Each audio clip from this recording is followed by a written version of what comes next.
Well, good Tuesday morning, everybody. It is January 26th, and here in Lake City, we all woke up. Of course, we knew we were going to. Woke up to a snowy morning, and it was snowing last night. Went to bed, of course. But at any rate, if you don't have to be out and about this morning, I'd suggest you stay in and drink another cup of coffee or tea or whatever, and let the folks get the roads cleared off if you don't have to be out and about, because it's a little snowy out there. And it's a little icky, a lot of drifting, looks like. I can't imagine what it's like out in the country. So, at any rate, we are going to finish up chapter 20 today. We're going to just look at verses 45 through 47. This is a short one, and it actually is kind of continued tomorrow. So we'll finish it up.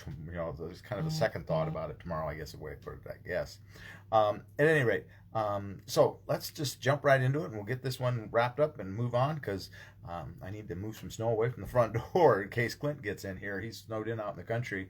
Told him not to worry about it until he gets the roads cleared, but don't want Clint to have to walk through a snowdrift like I did to get in the front door. So, at any rate, let's look at verses 45 to 47 in the 20th chapter of Luke.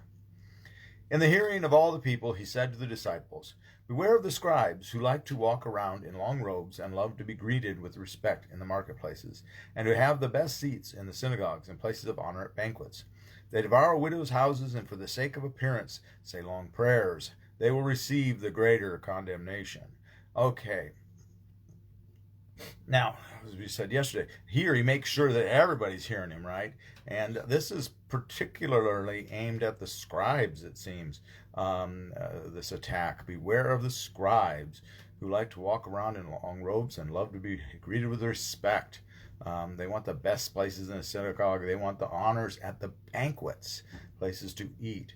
And then he goes on and talks about them devouring widows' houses. For the sake of appearance, they say long prayers. They're put on this very pious attitude, but yet what he's saying is they're doing very ungodly, unkind things. And the point about the devouring widows' houses, that word devour there is katestheo. It means to eat up until finished, to devour, to squander, to annoy, or to injure. Utterly devour, leaving nothing.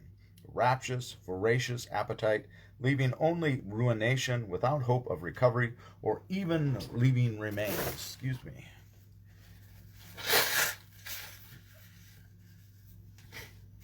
My apologies.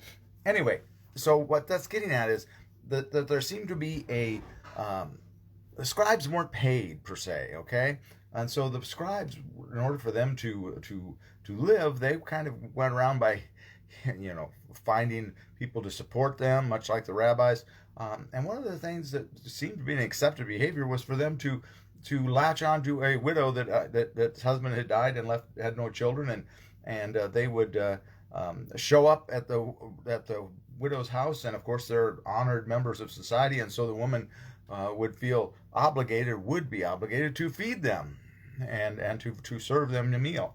And then, of course, because they are basically that generation's attorneys, the scribes are really the attorneys, they might try to advise the woman on their finances and property and whatnot, if they had any property. And of course the woman probably had very little to no means to prepay them for these services, so oftentimes they would work up an arrangement where they were doing it on credit. And of course at some point the woman would be so deeply obligated to them for their work that they had done pro bono, well, it wasn't pro bono, that they would end up deeding the home over to the scribe, and the scribe would be under the agreement that they would allow the woman to live there, but that wasn't always the case. At any rate, oddly enough, this is something that was advocated in the Mishnah, apparently, which is interesting. But Jesus is speaking against this idea, against this taking advantage of the weak to prey upon them. We do see this, hopefully not in the church, but we do see this in society, that you get these people calling the elderly and trying to confuse them with all of these various crazy offers. So there's nothing new for people preying on the elderly and the weak. But that's what Jesus is getting at, that you put yourself out as being so pious and you're making these long prayers, but yet you're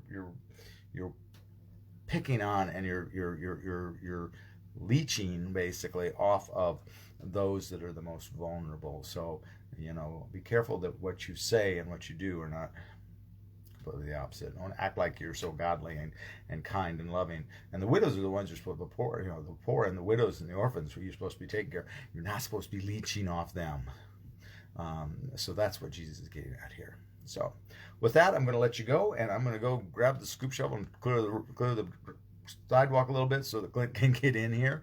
And I do want to thank Scotty DeFries. He beat me to the punch and got over and scooped out beside Gail's car before I could get back over there. I was going to do that after the devotion too. So thank you, Scotty. He's not on Facebook, so when you see him, tell Scotty he's a great guy. Okay. Have a very blessed day, and we will see you all in the morning, and we'll continue on with this idea about what's going on here, okay, about the widows. All right. Have a very blessed day, and be a blessing to someone today. Talk to you then. Bye-bye.